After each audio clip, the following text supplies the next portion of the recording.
भी कहते हैं 400 पार। कांग्रेस या राहुल गांधी से बुलवाओ 250 पार, जनता कहेगी नहीं। हमारे देश का जो विपक्ष है खुद थाली में रख के भाजपा को सीटें दे रहा है। ट्विटर पे बातें चल रही हैं। कोई नेता, कोई राजनीतिक पार्टी पब्लिक में आई कि महंगाई है, बेरोजगारी है, चलो आंदोलन करते हैं। चुनाव आयोग ने भी 2019 के चुनाव के बाद अपने ऑफिस में रखी थी, सारे राजनीतिक दल आ जाओ, इसे हैक करके दिखा दो। कोई नहीं गया, 2 सीटें रही थी, चुप करके बैठ गए। कोई शोर मचाया, गड़बड़ हुई, उस टाइम बैलेट पेपर से हो रहा था, 2 ही सीटें रह गई थी ना 84 में। भाई साहब ऐसा है, जनता का विश्वास है। भाजपा कहेगी 400 पार, लोग भी कहते हैं 400 पार। कांग्रेस या राहुल गांधी से बुलवाओ 250 पार, जनता कहेगी नहीं। पूछ के देख लो, मन में विश्वास है ना भाई। पूछ के देख लो। अगर राहुल गांधी कहता है कांग्रेस 250 के पार जाएगी, जनता कहेगी नहीं हो सकता। मोदी कह रहा है 400 के पार, तो लोग कह रहे हैं हो सकता है। ऊपर नीचे थोड़ा बहुत हो जाए तो हो जाए। अच्छा, लगता है कि जनता को 400 पार देना चाहिए लोकतंत्र के मद्देनजर रखते हुए। एक मिनट भाई साहब, ऐसा है कि विपक्ष जो है ना, हमारे देश का जो विपक्ष है खुद थाली में रख के भाजपा को सीटें दे रहा है। विपक्ष ही दे रहा है, परोस दे रहा है। उसके बयान ही ऐसे आते हैं, पब्लिक कहती है क्या हो रहा है। कोई पार्टी ऐसी नहीं है केवल एक कांग्रेस को छोड़ के जो 50 पार कर जाएगी। तो कांग्रेस 50 लाएगी। मैं कह रहा हूँ 50 कोई पार कर जाएगी, और संभावना की बात हो रही है। भाजपा की भी संभावना की बात हो रही है। कोई पार्टी ऐसी है, समाजवादी पार्टी है, ममता बनर्जी है, केजरीवाल है, जो भी है, तो कोई पार्टी जब 50 पार कर ही नहीं रही है तो विपक्ष कहाँ से बना लेंगे। अच्छा, एक आरोप लग रहा है अक्सर इस सरकार पर कि ईवीएम के जरिए चुनाव जीतते आई है। ईडी सीबीआई इसका बड़ा भाई है, जब चाहो विपक्ष के घर भेज दो। एक मिनट भाई, अभी वो भाई साहब बता के गए हैं ना आपको, मैं वही दोबारा बोलूँगा, क्या फायदा।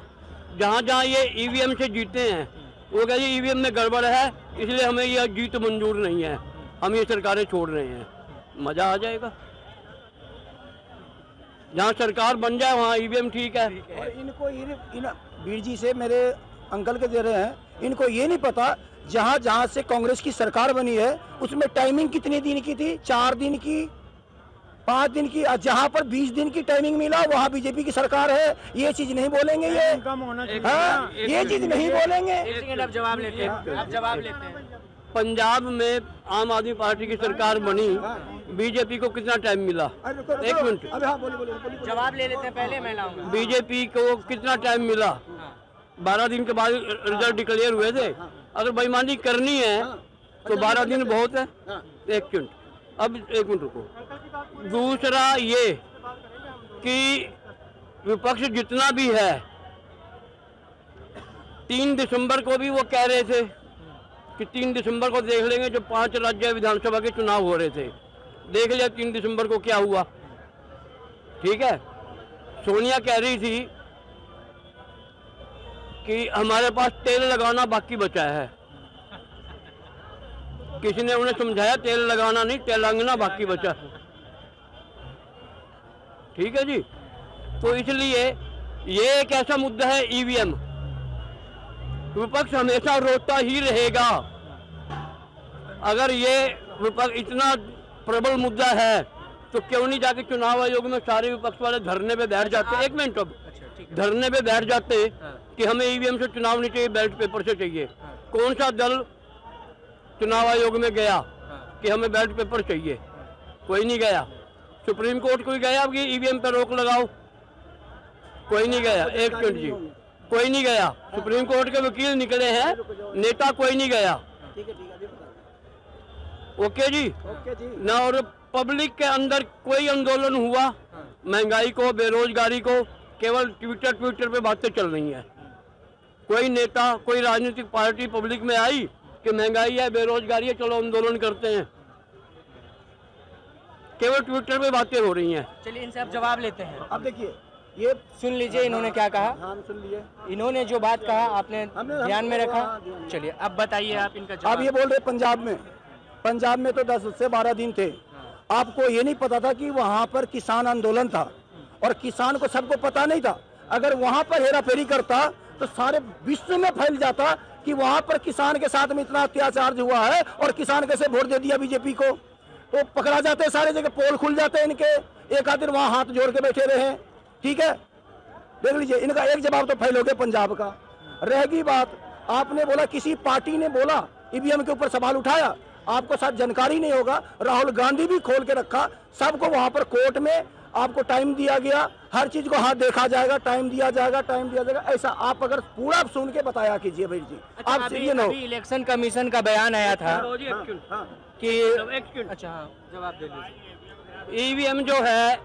ईवीएम जो है चुनाव आयोग ने भी 2019 के चुनाव के बाद अपने ऑफिस में रखी थी। भाई सारे राजनीतिक दल आ जाओ, इसे हैक करके दिखा दो। कोई नहीं गया। कैसे नहीं किया? एक मिनट जी, अब वो बीच में मत टोको। कोई नहीं गया, केवल सौरभ भारद्वाज एक ईवीएम की डम्मी उठा के टीवी चैनलों पे घूमता रहा।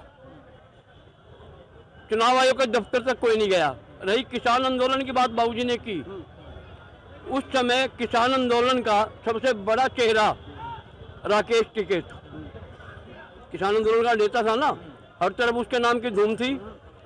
2022 के विधानसभा चुनाव में अपनी विधानसभा क्षेत्र में कांग्रेस पार्टी को 2000 वोट दिलवा पाया और अपने गांव के अंदर 183 वोट। ये इन किसान नेताओं की अहमियत है। किसान नेता की अहमियत, किसान की बात बोल रहा, पंजाब की किसान की नेता की बात नहीं करते हम। वो एक वोट की मालिक है, किसान सारे किसान की वोट की मालिक नहीं है वो। आप एक्चुअली अपनी वोट की मालिक है भाई साहब। आप कहाँ से जवाब ले रहे हो मेरे से? लो एक मिनट मेरी बात सुनिए। वो पंजाब की किसान दुख झेला था। एक मिनट, किसान नेता की वैल्यू ये है अपने क्षेत्र में कि पूरे विधानसभा क्षेत्र में 2000 वोट दिलवा पाया, 2000 वोट दिलवा पाया और अपने गांव में 243 वोट दिलवा पाया, 180 वोट दिलवा पाया। तो क्या मानोगे? अच्छा अंकल जी, थोड़ी देर पहले आप कह रहे थे कि विपक्ष ईवीएम का रोना हमेशा रोती रहेगी। अगर भाजपा भी विपक्ष में बैठती है कभी कभी, तो क्या वो भी ईवीएम का रोना रोएगी? ऐसा है कि भाजपा का एक टाइम वो भी था, 2 सीटें रही थी, चुप करके बैठ गए, कोई शोर मचाया, गड़बड़ हुई। उस टाइम बैलेट पेपर से हो रहा था, 2 ही सीटें रह गई थी ना 84 में। किसने शोर मचाया? अटल बिहारी वाजपेयी की सरकार 1 वोट से चली गई, क्या शोर मचाया? लोकतंत्र है, हार तो हार है, जीत है तो जीत है। अगर वो नहीं बताया कि कभी एक सीट दे के सरकार भी बनवा दिए थे, वो भी बता देते ना। कौन सी सीट दे? हाँ, एक सीट दे के एक टाइम में ना सरकार भी बनवा दिए थे, दिए थे।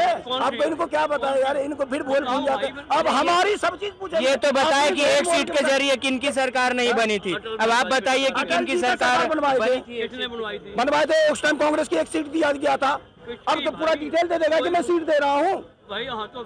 ये तो नहीं डिक्लेयर करेगा ना कि मैं सीट दे रहा हूँ, क्योंकि सब तो बोलेगा दोनों मिला हुआ है। भाई एक मिनट, कांग्रेस ने भाजपा को कभी कोई सीट दी हो तो बताओ? मनमोहन सिंह था उस टाइम। मतलब ही नहीं कोई सीट दी हो कांग्रेस और भाजपा की सरकार बनवा दे। इस पर डिबेट बहुत लंबा चलेगा। हाँ। क्या लगता है 24 में कितना सीट देगा? भाई साहब ऐसा है, ये राजनीतिक बहस एक ऐसी अंताक्षरी है जो कभी खत्म नहीं होती। ना कोई जीतता है ना कोई हारता है, सब अपनी अपनी जगह ठीक रहते हैं। हर एक का अपना विचारधारा है। जितने पब्लिक खड़ी है सब अपना मन बना चुके हैं कि मैंने किसको वोट देना है। अब डिबेट करते रहो, कुछ करते रहो, कुछ नहीं होने वाला। जिसका वोट जहाँ जाना है वहाँ जाएगा ही जाएगा। आएगा मोदी, क्या बोल रहे? आएगा मोदी, ये बात तो चाहिए जी। क्यों आने चाहिए? आना ही चाहिए भाई साहब। क्या चीज, क्या कमी है कि नहीं आना चाहिए?